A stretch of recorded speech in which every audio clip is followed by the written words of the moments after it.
ইন্ডাস্ট্রিতে বৈষম্যের ব্যাপারে মুখ খুললেন বাংলাদেশি অভিনেত্রী তাসনিয়া ফারিন। সম্প্রতি আনন্দবাজার পত্রিকায় দেওয়া সাক্ষাৎকারে বিনোদন জগতে নারী পুরুষ বৈষম্য নিয়ে সরাসরি বক্তব্য দিয়েছেন। তিনি বলেন, আমার লড়াই ও যাত্রাপথ খুব কঠিন ছিল। আমাদের পারিশ্রমিক বাড়াতে অনেক পথ পেরোতে হয়, অথচ নতুন নায়ক দুটো সিনেমা করেই একই পারিশ্রমিক পেয়ে যায়।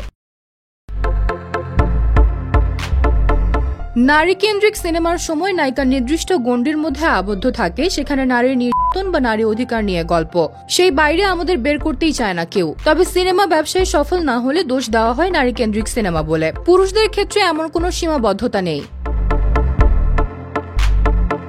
ভিসা না পাওয়ায় দেবের সঙ্গে প্রজাপতি 2 সিনেমায় কাজ করতে পারেননি ফারিন। এই সুযোগ হারানোর কারণে খানিকটা হতাশ হয়েছিল। তবে নতুন সুযোগ এসেছে অনিরুদ্ধ রায় চৌধুরীর নতুন সিনেমায় অভিনয়ের মাধ্যমে। এতে চঞ্চল চৌধুরীও থাকার কথা রয়েছে। নতুন সিনেমার বিষয় নিয়ে পরিচালকের সঙ্গে আলোচনা করতে ফারিন কলকাতায় গেছেন এবং এবার ভিসা সংক্রান্ত কোনো জটিলতা হয়নি। কলকাতায় গিয়ে কোয়েল মল্লিকের স্বার্থপর সিনেমার প্রিমিয়ারেও হাজির ছিলেন চঞ্চল ও অনিরুদ্ধের সঙ্গে।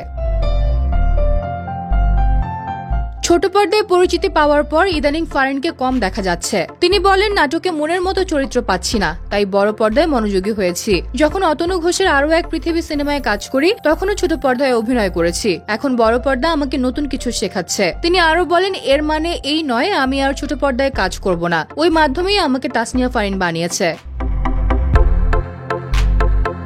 বিয়ে নিয়ে ফারিন জানিয়েছেন, একসময় মনে করা হতো বিয়ে করলে নায়িকাদের ক্যারিয়ার শেষ। এখন পরিস্থিতি বদলেছে। বিয়ে এবং অভিনয়ের মধ্যে কোনো বিরোধ নেই। একজন নায়িকা কখন বিয়ে করবেন তা নির্দিষ্ট করে দেয়া হবে কেন? বরঞ্চ বিয়ের পরই আমার কাজ বেড়েছে।